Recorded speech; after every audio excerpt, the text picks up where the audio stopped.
नमस्ते बच्चों। जैसा कि पिछली क्लास में हमने गया प्रसाद शुक्ल स्नेही द्वारा रचित प्रेम पचीसी की व्याख्या बताया था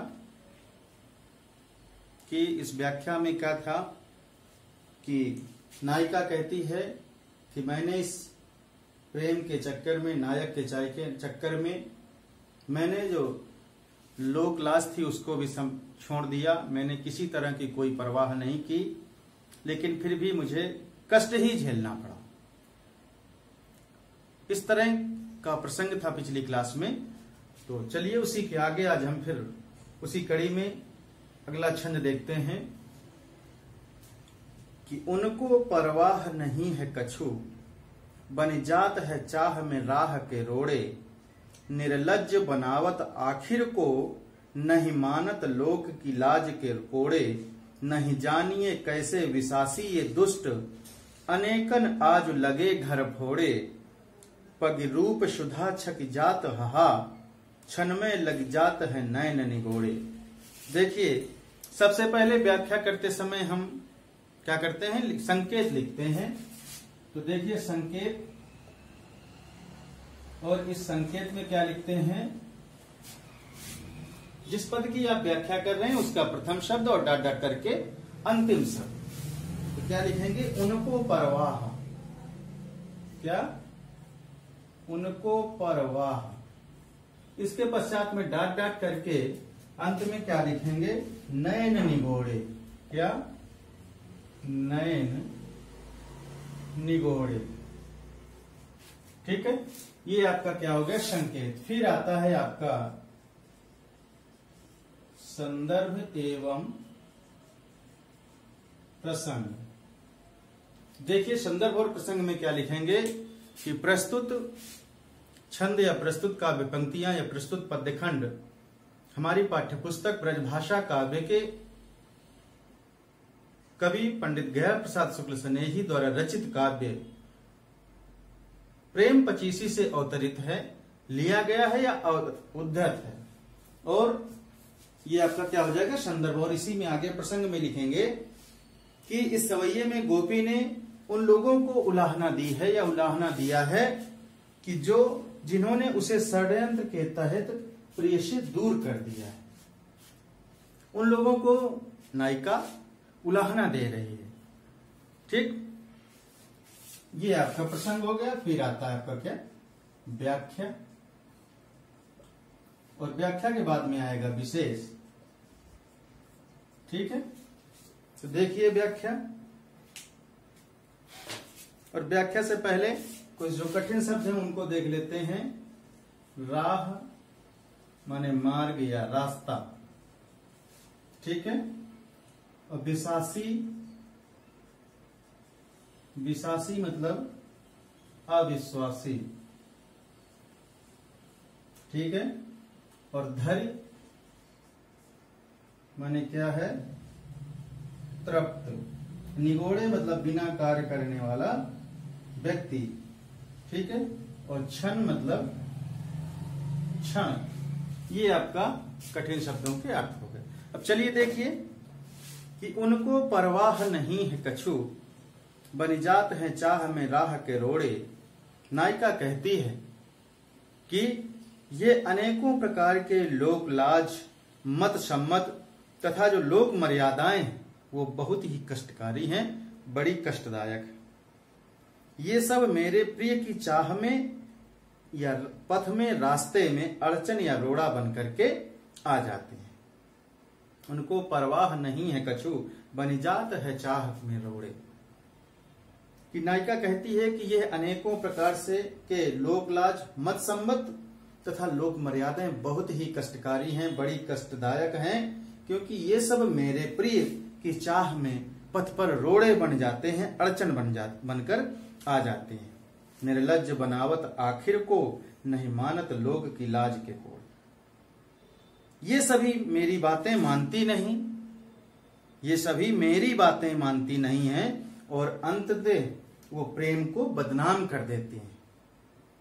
और क्या, नहीं जानिए कैसे विसासी ये दुष्ट अनेकन, आज लगे घर फोड़े। मुझे ये मालूम है कि ये जो विश्वास पात्र लोग हैं आज मेरा घर उजाड़ने में लगे। जो विश्वास पाती हैं, पात्र जो हैं, वो लोग आज मेरा घर उजाड़ने में लगे हुए। और गोपिका कहती है क्या आगे कि पग रूप सुधा छक जात आहा छन में लग जात है नयन निगोड़े, कि ये मेरे जो नेत्र जो किसी के काम नहीं आ, कि मेरे जो नेत्र हैं जो किसी के काम के नहीं हैं, वे केवल श्री कृष्ण की छवि को प्रतिपल बसाए हुए हैं एवं उनके रूप सुधा का पान कर रहे हैं, रूप सौंदर्य का पान कर रहे हैं, अर्थात उनकी याद में पड़े हुए हैं। ठीक, देखिए इसको दोबारा कि नायिका कहती है कि यह अनेकों प्रकार से लोक लज्जा, मत सम्मत और लोक मर्यादाएं ये बहुत ही कष्टकारी हैं, कष्टदायक हैं, और ये सब मेरे चाह, मेरे प्रिय की चाह में पथ पर बन करके, पथ में अड़चन बन करके, रोड़ा बन करके आ जाती हैं, और ये सभी मेरी बातें मानती नहीं हैं और अंततोगत्वा ये प्रेम को बदनाम कर देती हैं। नहीं जानिए कैसे विशासी ये दुष्ट अनेकन आज लगे घर फोड़ी, और ये मुझे मालूम है कि ये जो मेरे विश्वास पात्र लोग हैं आज मेरा घर उजाड़ने में लगे हैं। और फिर आगे गोपिकाएं क्या कहती हैं कि पग रूप सुधा छक जात हा छन में लग जात है नयन निगोड़े, कि मेरे जो नेत्र हैं वो किसी काम के नहीं है, अर्थात वे केवल कृष्ण की छवि को प्रतिपल बनाए हुए हैं एवं उनके रूप सुधा का, रूप सौंदर्य का पान कर रहे हैं, रसपान कर रहे हैं, अर्थात उनकी याद में पड़े हुए हैं। ठीक, ये आपकी व्याख्या हो गई। चलिए देखिए इसमें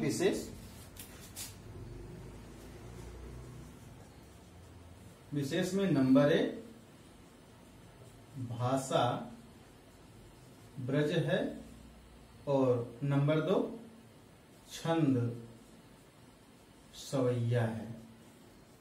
ठीक, ये आपका विशेष हो गया। चलिए अगला छंद देखिए। हाँ देखिए अगला छंद कि जोरो जो जोरो प्यारे सुनो नहीं नातो है नेह को तोड़ने वाले, छाड़िए आप चले मिलबो हैं नहीं हम संग हैं को छोड़ने वाले, मानिए देखी सुने नहीं मानिए लाख हैं तोड़ने फोड़ने वाले, नैन छिपाए फिरें चाहे आप स्नेही नहीं मुख मोड़ने वाले। देखिए कितना सुंदर वर्णन गया प्रसाद शुक्ल स्नेही जी ने किया है। सबसे पहले आता है आपका क्या संकेत, जोरो जो, फिर डॉट डॉट डॉट करके अंत में क्या आता है, मोड़ने वाले।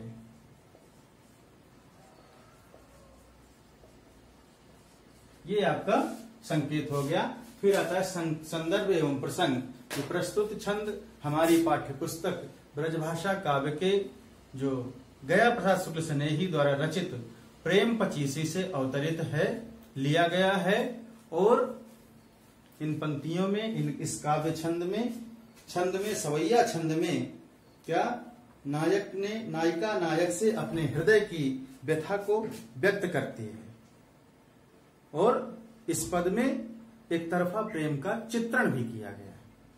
ठीक, तो चलिए देखिए व्याख्या। इसके जो कुछ कठिन शब्द हैं वो देख लीजिए। जैसे जोरो मतलब जोड़ना है, नातो मतलब नेत, नातो मतलब संबंध, नेह मतलब स्नेह, और तोड़ने फोड़ने मतलब अलगाव करने वाले, और नैन छिपाए मतलब न देखने की आदत। ठीक है, ये आपका कठिन शब्दों के अर्थ हो गए। अब चलिए देखिए कि जोरो जो जोरो प्यारे सुनो नहीं नातो है नेह को तोड़ने वाले। कवि का कथन है कि हे प्रिय, मैं और आप दोनों ने प्रेम की संबंध को बना लिया तो बना लिया। जोरो जो जोरो प्यारे सुनो नहीं नातो है नेह को तोड़ने वाले। कवि का कथन है कि हे प्रिय, मैं और आप दोनों ने यदि प्रेम संबंध बना लिया तो बना लिया, ठीक है, अब इसको तोड़ा नहीं जा सकता। यदि प्रेम संबंध स्थापित हो गया तो हो गया, इसको तोड़ा नहीं जा सकता है। आप चाहे आकर के मुझसे मिलो या मुझे छोड़ दो, छाड़िए आप चाहे मिलबो। क्या कहता है आगे, नायिका कह रही है कि आप चाहे मुझसे आकर के मिलो या मुझको छोड़ दो, नहीं हम संग को छोड़ने वाले, लेकिन मैं आपका संग छोड़ने वाली नहीं। मानिए देखी सुनी नहीं मानिए, लाख हैं तोड़ने फोड़ने वाले। और आगे कहते हैं कि आपको अपनी इच्छा से दिखाई पड़ने वाली बात को ही मानना चाहिए। आपको अपनी इच्छा से, जो आप अपनी आंखों से देख रहे हैं, उसी को मानना चाहिए। मानिए देखी सुनी नहीं मानिए, लेकिन किसी की सुनी हुई बातों पर आप मत मानिए। लाख हैं तोड़ने फोड़ने वाले, क्योंकि दूसरे व्यक्ति के द्वारा बताई गई बात को कभी नहीं मानना चाहिए, यानी सुनी हुई बातों पर कभी भी भरोसा नहीं करना चाहिए। भरोसा करना है तो अपनी आंखों से देखी हुई बात पर भरोसा करना चाहिए, क्योंकि लाख हैं तोड़ने फोड़ने वाले। क्योंकि बहुत से लोग तिल को ताड़ बना करके बने बनाए संबंधों को तोड़ने का काम करते हैं, उनका विच्छेदन का काम करते हैं। नैन छिपाए फिरे चाहे आप स्नेही नहीं मुख मोड़ने वाले। आप अपने आप को भले ही मुझसे बचाते रहिए।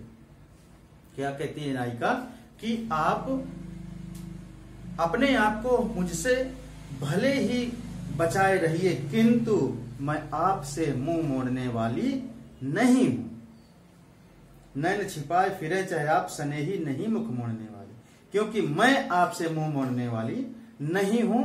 कवि स्नेही जी कहते हैं कि आप मुझसे मुझ नहीं फेरेंगे, मुंह नहीं फेरेंगे, आप से पृथक नहीं होऊंगा और मैं आपके साथ ही रहूंगा। ठीक, ये आपको समझ में आया? चलिए देखिए इसमें विशेष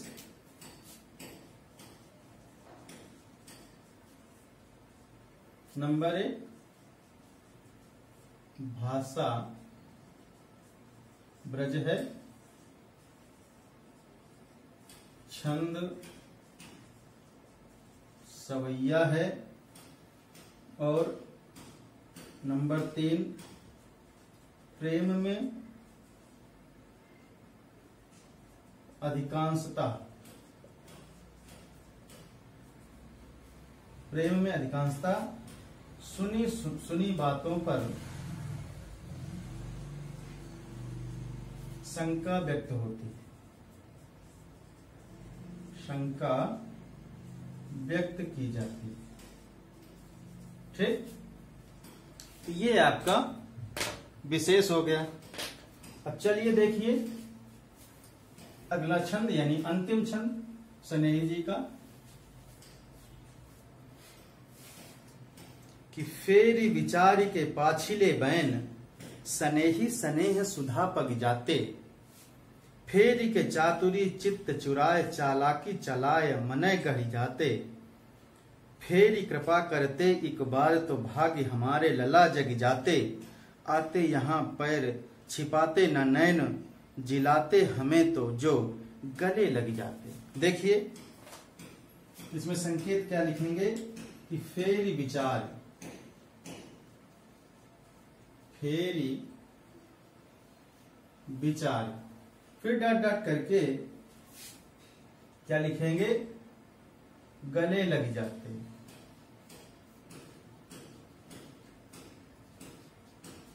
ठीक, ये आपका क्या हो गया संकेत। फिर आता है संदर्भ एवं प्रसंग।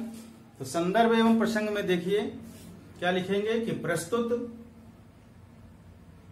छंद हमारी पाठ्य पुस्तक ब्रजभाषा काव्य के कवि पंडित गया प्रसाद शुक्ल स्नेही द्वारा रचित प्रेम पचीसी से अवतरित है, लिया गया है या उद्धृत है। और इस छंद में क्या बताया है कि पुराने प्रेम एवं पुरानी बातों पर लौट आने की कल्पना का बहुत ही मनोहारी वर्णन किया गया है। क्या पुराने प्रेम एवं पुरानी बात पर बातों पर लौट आने की जो कल्पना का बहुत ही मनोहारी चित्रण किया गया है। ठीक, ये आपका प्रसंग हो जाएगा। फिर आता है आपका क्या, व्याख्या। और व्याख्या के पहले कुछ जो कठिन शब्द हैं उनको भी देख लेते हैं कि फिर माने पुनः, ठीक, पाछिले मतलब पिछले, ठीक है, और सुधा, सुधा माने अमृत, सुधा का अर्थ क्या होता है, अमृत। और पग मतलब पके हुए, ठीक है, और चित माने मन, भाग्य मतलब भाग्य, और जग का अर्थ क्या है, जाग, और लग जाते मतलब लग जाते, लग जाते मतलब लग जाते। ठीक है, ये आपके कठिन शब्द हो गए। अब चलिए देखिए व्याख्या इसमें कि फेर विचार के पाछिले बैन सनेही सनेह सुधा पग जाते। नायिका जो गोपिका से कहती है क्या कि मेरा प्रियतम पूर्व की बातों पर विचार करके वैसे ही प्रेम अमृत में डूब जाता है जैसे पहले डूबा रहता था। फेर विचार के पाछिले बैन, पिछले जो बातों को विचार करके पुनः विचार करके सनेही सनेह सुधा पग जाते। जो मेरा प्रियतम है वो पूर्व की बातों पर विचार करके वैसे ही प्रेम अमृत में डूब जाता है जैसे पहले डूबा रहता था। और प्रेम के चातुरे चित्त चुराए चालाकी चलाए मने ढक जाते। और अपनी चालाकी से मेरा मन मोह लेता था और मेरे मन में समा जाता था। चालाकी से वो अपनी चालाकी से मेरे मन को मोह लेता था और मेरे मन में समा जाता था। फिर कृपा करते एक बार तो भाग लला हमारे जग जाते। और यदि एक बार आप मेरे ऊपर कृपा करते तो मेरे भाग्य का उदय हो जाता और आप मेरे पास आते। फिर कृपा करते एक बार तो भाग्य हमारे लला जग जाते। आते यहाँ पैर छिपाते न नैन। आप यदि मेरे पास आते और नैन न चुराते, आंखें न चुराते फिरते और आकर के हमें गले लगा लाते हैं, नैन जिलाते हमें जो गले लग जाते। और यदि हमें आकर के हमें गले लगा लेते तो हम सब जीवंत हो जाते। कहने का तात्पर्य यह है कि यदि फिर से भगवान श्री कृष्ण हम लोगों के ऊपर दया दृष्टि डालते, अपनी दया करते, कृपा वर्षाते, तो हम लोगों के जो बुरे दिन थे वो समाप्त हो जाते। ठीक है, तो ये आपकी व्याख्या रही। चलिए इसको दोबारा देख लेते हैं कि नायिका गोपिका से कहती है कि मेरे प्रियतम पूर्व की बातों को विचार करके वैसे ही प्रेम अमृत में डूब जाते हैं जैसे पहले डूबे रहते थे और अपनी चालाकी से मेरा मन मोह लेते थे और मेरे मन में समा जाते थे, डूब जाते थे। हे कृष्ण, यदि एक बार तेरी कृपा करते एक बार तो भाग्य हमारे लला जग जाते। हे कृष्ण, यदि आप एक बार मेरे ऊपर कृपा करते तो मेरे भाग्य का उदय हो जाता। आप मेरे पास आते और नैन चुराते नहीं हैं और फिर आकर के हमें गले लगा लेते तो हम सब जीवंत हो जाते। कहने का तात्पर्य यह है कि यदि फिर से भगवान कृष्ण हम लोगों पर अपनी दया दृष्टि डालें तो हम लोगों के जो बुरे दिन थे वो समाप्त हो जाते, अच्छे दिन आ जाते। ठीक, ये आपका व्याख्या हो गई। फिर आता है आपका क्या, विशेष। विशेष में नंबर 1 क्या है कि भाषा ब्रज है, छंद सवैया है, ठीक है। और नंबर 3 कि गोपिकाओं के या गोपियों के विरह का वर्णन है। ठीक, तो ये आपका विशेष हो गया। तो आज से जो आपके ब्रजभाषा के कवि हैं पंडित गया प्रसाद शुक्ल सनेही, इनके द्वारा रचित जो प्रेम पचीसी है उसकी जो व्याख्या है वो आज से आपके समाप्त हो रही है। अगली क्लास में हम लोग आपको पंडित सत्यनारायण कविरत्न के व्यक्तित्व एवं कृतित्व के बारे में बताएंगे और उनके द्वारा रचित जो ये भ्रमरदूत काव्य है उसके बारे में बताएंगे और उसकी व्याख्या बताएंगे। तो बस आज की क्लास यहीं से समाप्त होती है। धन्यवाद।